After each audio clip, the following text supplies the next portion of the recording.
good, everybody? Joey J. Payne checking live, man. RespectMyRegion.com. We're here at the outside area, right next to this really cool Hall of Flowers booth, and in front of the Kalya Ice Water Extract booth. Kalya, one of the most respected ice water hash rosin brands in the state. I don't know what the proper terminology is for. I'll let my guy Marc here, co-founder, co-owner of this brand. Marc, welcome to the show. I appreciate you joining. We haven't done an episode together before. No, sir. So I got a lot of respect for your work. You've always showed love to me. I really appreciate that. People that do dope moves, we got to show love to each other. And you guys have been at the forefront of the ice water, the hash, the rosin for the last few years. How many years has it been since you launched the brand? What are we looking at now? I'm about to go on 6 years now. 6 years of high quality premium extracts. Yes, why the decision to go ice water extracts? Why the decision to work with these live products?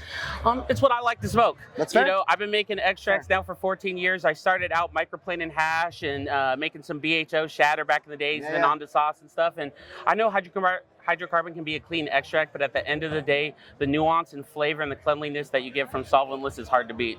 Now, our sponsor for the episode, shout out to Trees, because I didn't say that yet. Yeah. They're a data-driven company, and I like to be data-driven too. Is there some form of data that is surrounding like the velocity of certain strains and how quickly they sell? Like the GM, you know, they always talk about washers. This strain washes better than the other. This one presses and yields more, right? That's the extract game a lot of the ways. But is there data behind the most popular rosin strains? Do you know what those trends are? Do you have those secret matrix insights? So we do. We're pretty proud of the data that we keep, and we do have a little bit of insight. The problem is it's such a young industry, and especially within our category, that there isn't a lot out there. But from us, what we see is, you know, some of the more popular strains is anything with that Skittles hybrid. Skittles coming from that foundation of third-gen family, turp hogs, and greener fields and everything, and having the perception in the market that it does.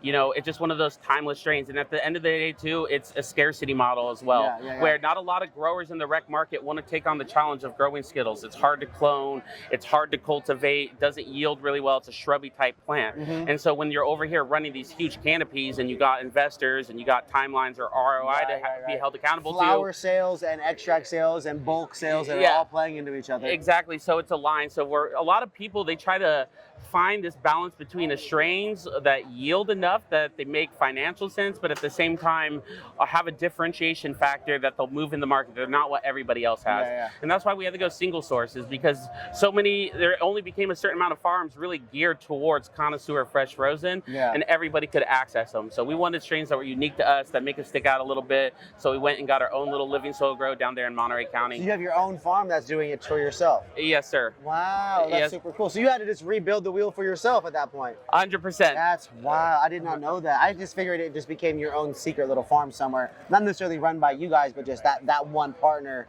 with those rights to those products, those strains. 100%. You know, and that's what we want to do. We like to move in silence, and for us, we think about a longevity as the pace of your innovation and stuff. And so for me, you know, it'd be easy to focus sometimes on the social media influencer aspect of things, or that marketing aspects. For me, I wanted to reinvest in longevity and what we thought was going to make us different in the market. And so first, it was in the IP around the manufacturing. We make our own spoons. We make our own washing machines. We don't freeze dry. We use our own type of process. We don't air dry as well and stuff. So it's about attention to detail and splitting the hair there. And then once we felt we had that pretty well done, we looked at our supply chain and saw, hey, we need to go to the biomass, to gold in, gold out. You know, you're only as good as the resin you come from. So that's where the farm came into play. Only as good as the resin you come from. Yes, sir. Wow. I never heard that phrase. I like the power and the gravity of that. Yes, what sir. goes into some of the strain curation that Kalya purveys to the market? What goes into that? Is it what the people are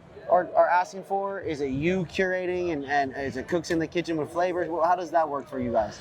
So for me, one thing I've realized in the rec market, you're only as good as your team and stuff. And so I'm lucky enough to have a bunch of killers that love hash and love smoking. And so we get together. I look at every product market. What's unique to us is we have a micro business license. So we go out there and we get drops of relevant brands in the rec of different rosin. One excuse for me to smoke more. And then at the same time, knowing good homies in the traditional side of things that have relevant brands there, we get those brands. And I'm a soulless ginger. I want to be objective. So I sit down with my crew, we smoke through the hash, and I sit there and I'm like, hey, I want to stick out in the market. I don't want this to just be another jar for somebody. I want it to be an exceptional experience. And so we take that back over to when we curate the genetics. I look out the field and I say, hey, there's some flagships that may have oversect with other people and stuff with Skittles and stuff like that. I think maybe we could do it in our own unique way in presentation and stuff. But then there's other strains.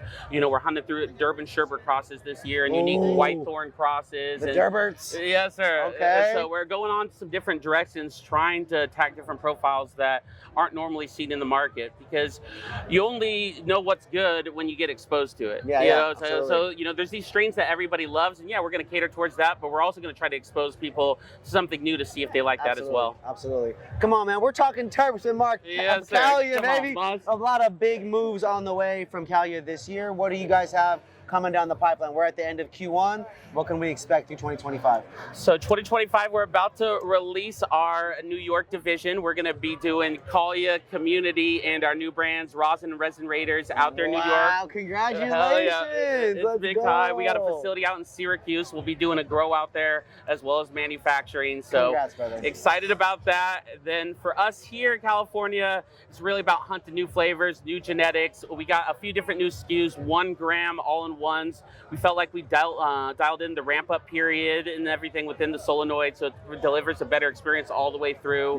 So excited to get that out on the market, and then hopefully some flower by the end of the year. Let's go. Yes, sir. Flower from Kalya, a new state coming with all of their brands and 2 new brands, plus a 1 gram all-in-one here in California. Yes, sir. Big moves, brother. I appreciate you. Big respect to all the success. There was a time when I got here when Kalya wasn't, and there has been a time the last 6 years since I have also been here where it became from 0 to what it is today, and you guys are one of, if not one, arguably the most respected rosin brand in the state in this adult use market, and that is coming from me and a lot of other people that get super excited about your product. It's subjective.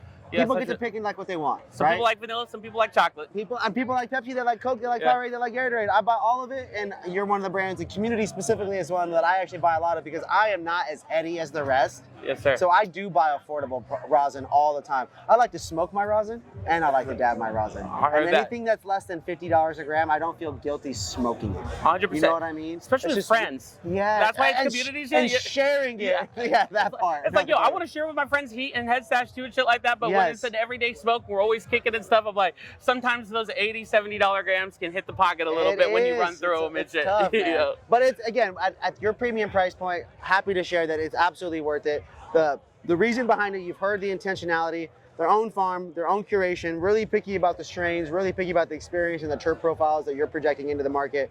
And I applaud you for that. I appreciate it. Good cannabis, great cannabis. Make sure you guys tap in. Kalya Community, Resin Raiders, and what was the other one? Rosin Raiders. Rosin Raiders coming your guys' way. New York, be ready because it's almost there. We'll catch you guys on the next episode. Today's journey brought to you guys by Trees. We'll catch you next time.